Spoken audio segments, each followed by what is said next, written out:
Hello Talk family, it is Kuma Skybongiwe and we are back at the FOM, and today I have Justin.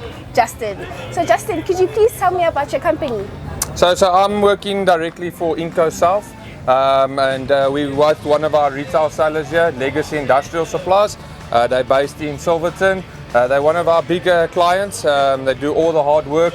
They always go into all the different expos out when there's Krachtdag, Pretoria Fierce 4x4 Expo next week at Swartkorps. You know, so they're really big support. Legacy and their team, awesome to be with them, always here. And we're here to sell Inco and a couple of the other brands, Wadfo, and we always at all the shows. Oh, awesome.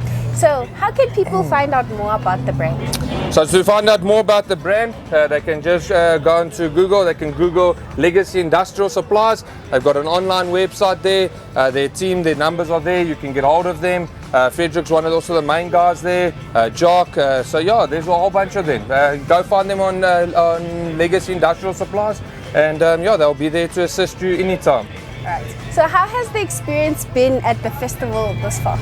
So far we can't complain. It's a new event for us. It's the first time doing this one. And you know, always going to be a lot of learning curves, you know, and just to grow it and to make every year better if we come back, you know. So far we can't complain. Oh, awesome. I hope to see you next year. Thank you. At the 2026 festival. I am Kuma. Bye fam. Bye.